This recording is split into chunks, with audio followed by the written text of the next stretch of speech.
I remember the sound before the pain, the soft creak of my bedroom door at 2 a.m., the kind that slips under your skin before your mind wakes up. I opened my eyes to see Mason's silhouette standing over me, the hallway light cutting across the knife in his hand. For a second, I couldn't move. Then the heat hit my side sharp and blinding, and his breath brushed my ear like a warning I was never meant to survive. But the worst part wasn't the blade. It was what my parents did afterward. I used to tell myself that every family had rules that didn't make sense, and ours just happened to have more of them.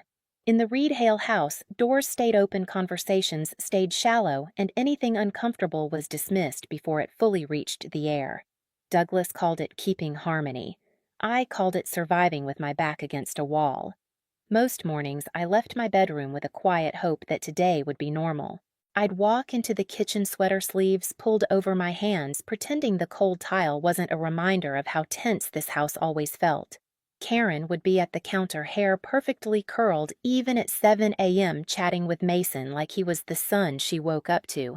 I'd murmur a soft morning, and she'd smile back, warm, polite, distant. The kind of smile you give a neighbor, not your daughter. Mason always played the harmless boy role perfectly. He'd grin, tousle his hair, and say something like, "Sleep okay, Savannah," in that syrupy, sweet tone that made Douglas beam with pride. Only I noticed the lingering way his eyes drifted to my room upstairs. Only I felt the chill.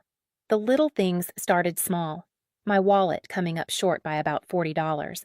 The drawer where I kept my journal left slightly open. A pair of earrings missing from the dish by my mirror. I tried to bring it up, hesitant, careful, choosing every word like I was defusing a bomb, but Karen never let me finish. "You probably misplaced it," she'd say, barely looking up from whatever she was slicing. "You get scatterbrained during exam season. Douglas was worse. Savannah, you need to stop imagining problems. We don't lock doors in this house because we trust each other. That's what families do." His voice was firm, final, like the matter was closed before I'd even begun. But trust isn't blind. It feels different, warm, steady, honest. Whatever this house held, it wasn't that. The night I found my bottle of sleep medication missing several pills, I stood in the hallway listening to the soft hum of the vent, my heart thudding like it was trying to warn me. I wanted to believe it was an accident. I wanted to believe anything but the truth, settling heavily in my chest, that someone had been in my room again, and no one in this house cared enough to wonder why. By the time I slid into the booth at Riverwalk Diner the next afternoon, I felt like my nerves were pulled taut, thread by thread. The familiar smell of brewed coffee and warm syrup should have calmed me, but nothing could quiet the thought that had kept me awake all night. Someone was in my room again. Alina took one look at me and pushed her iced latte aside. "Savannah, you look like you've been running from a ghost." "I might be," I whispered. My hands shook as I unwrapped a straw. Money went missing again. My journal drawer was open, and my medication 3 pills gone. Her eyes widened, sharp and focused now. "And you're sure, Mason?" Who else could it be? I didn't raise my voice, but anger flickered beneath every word. And every time I try to talk to them, they treat me like I'm unstable. "That's not instability," Alina said. "That's manipulation." She leaned closer. "Sav, you need proof, something they can't twist." I stared at her, heart pounding. "Like what?" "Like video. Didn't you keep your old phone from sophomore year I had?" It was sitting in a drawer at home, slow and cracked but still able to record. The idea made my stomach tighten with both fear and relief. That night, after dinner, I slipped the old phone behind a stack of books on my dresser, angled toward the door. I tested the recording once, making sure the screen stayed dark. My hands were trembling by the time I clicked it into place. 3 days passed. 3 nights of light, sleeping every creak, sharpening my senses. Then, early Saturday morning, I finally had the courage to check the footage. I wish I hadn't watched it alone. At 1:47 a.m., the door eased open. Mason stepped inside like he'd done it 100 times. He didn't search, he prowled. He went through my backpack, thumbed through the cash pocket, and slipped bills into his jeans. He opened my journal reading pages like they were his right. And then my breath caught he stood at the foot of my bed. For 7 full minutes. He didn't move, didn't reach for anything, just stared at me sleeping. I felt sick. I took the phone straight to Alina's apartment, my hands numb the whole drive. She watched the footage in utter silence, one hand pressed to her mouth. When it ended, she looked at me with a kind of fear that wasn't for herself. "You have to show Karen," she said. "Right now. She can't deny this." "She will," I said softly. "But I'll try." That evening after dinner, I connected the phone to the living room TV. Karen and Douglas settled on the couch, Mason lingering in the hallway.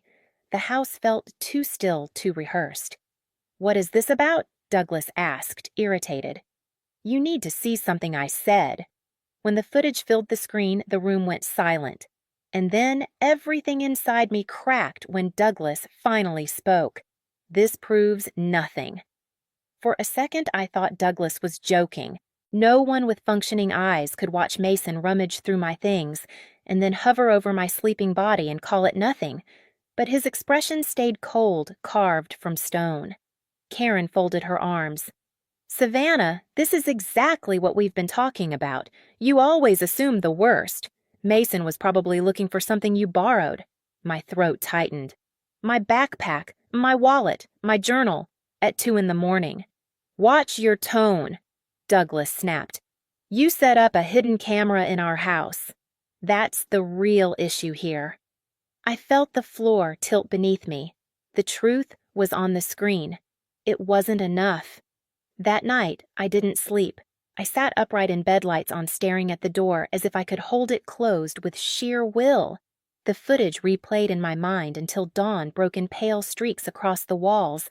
When the attack happened, when I woke to the burn of a blade slicing into my side at 2 a.m., it felt inevitable, like every ignored warning had been leading to that moment.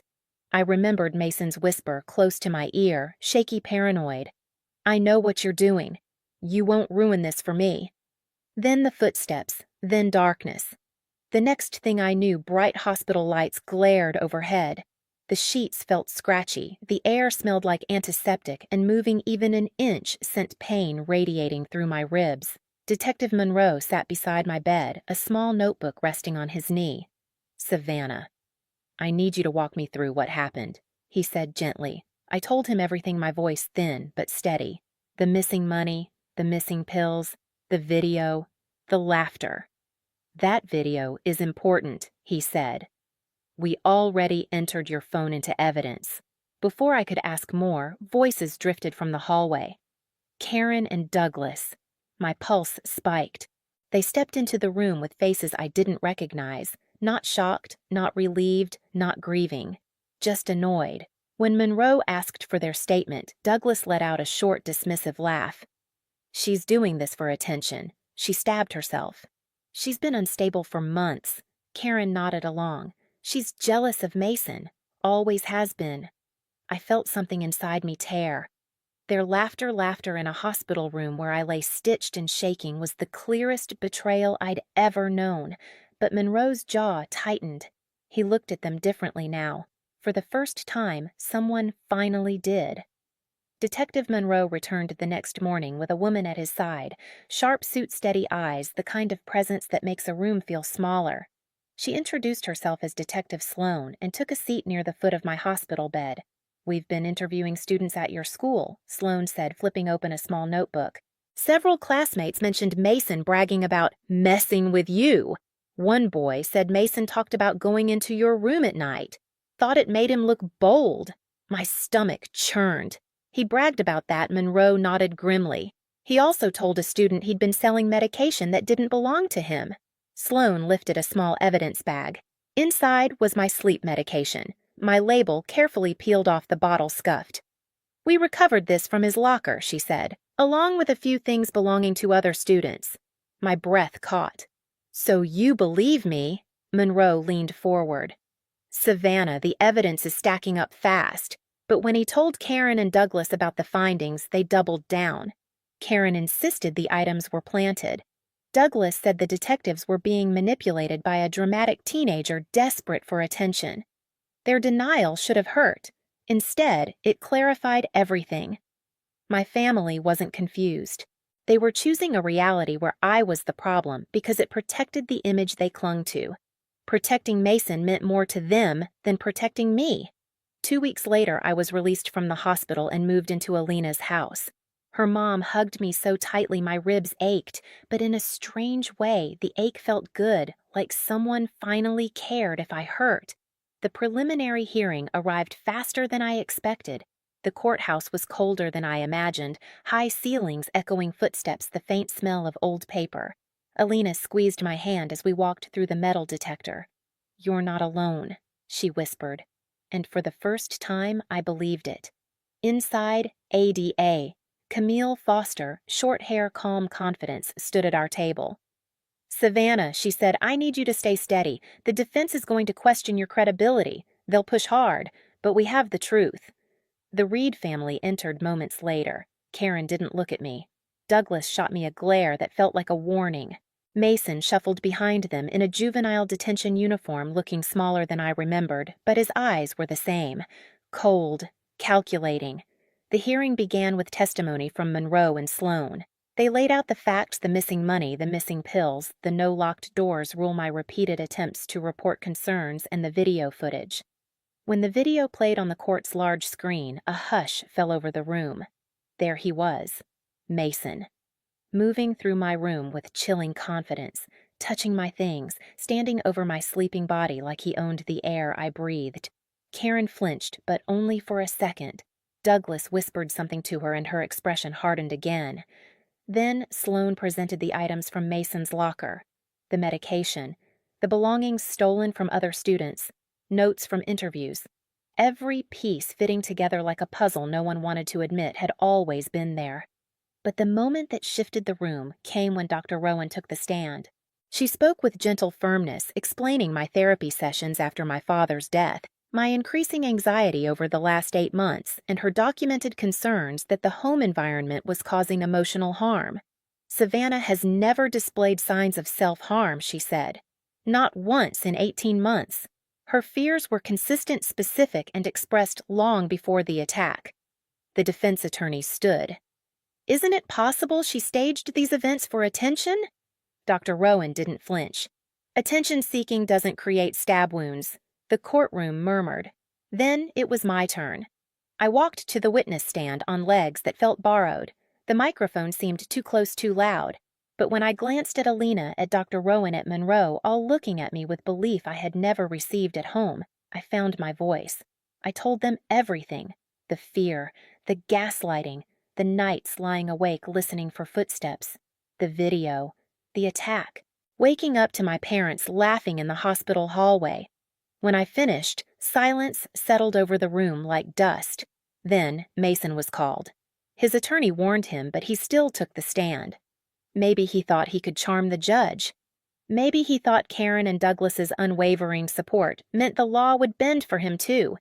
At first, he denied everything, said he'd gone into my room for a charger, said he never touched my medication, said the footage was taken out of context. But Ada Foster didn't let up. "Why were her pills in your locker?" she asked. He swallowed hard. "Someone put them, and the items belonging to other students." "That's I don't, and how do you explain standing over her bed for 7 minutes? He faltered. The courtroom felt like it was holding its breath. Then he blurted, "I didn't mean to hurt her." Karen gasped. Douglas cursed under his breath. Mason kept going, panicked. It wasn't supposed to go that far. I just wanted her to stop recording. She was trying to ruin everything. I closed my eyes as a wave of nausea hit. There it was, the admission. Foster nodded calmly. "So you did enter her room that night." His jaw clenched. "Yes, but not like. And you did stab her." His voice broke. "It wasn't deep. I didn't." Judge Carter raised a hand. "That's enough." The room fell silent. She looked at Mason with a severity that made even the air feel heavier. "This court has heard enough. Mr. Reed, your actions were deliberate, dangerous, and predatory, and the conduct of the adults in your home," her eyes cut to Karen, "and Douglas is nothing short of morally indefensible." I gripped the edge of the bench, heart hammering. She continued, voice steady as stone. For the charge of assault resulting in serious bodily injury, you will remain in juvenile detention until age 21. Upon release, you will undergo mandatory supervised probation. You are prohibited from contacting Savannah Hale for the rest of your life." Mason sagged in his seat. Judge Carter turned to Karen and Douglas next. "As for you two, this court finds your dismissal and mockery of your daughter's suffering appalling. You are sentenced to supervised probation community service, mandatory parenting courses, and full financial responsibility for Savannah's medical and therapy bills." The gavel hit. Just like that, the moment in the thumbnail became reality. The judge had read his sentence, and for the first time since that awful night, I felt the weight on my chest lift. I moved into Alina's house the same afternoon the sentencing ended. Her mom set a plate of warm food in front of me before I even sat down, the kind of simple kindness that made my throat tighten. For the first time in months, I slept through the night without jolting awake at every sound. Life didn't snap back to normal. It shifted slowly, gently into something safer. I spent mornings helping Alina with homework at the kitchen table, afternoons walking through quiet neighborhoods where the air didn't feel heavy, and evenings journaling without fear of someone reading over my shoulder. My stitches healed. The nightmares softened. Even the hospital smell dissolved from my memory. Detective Monroe checked in once just to make sure I was okay.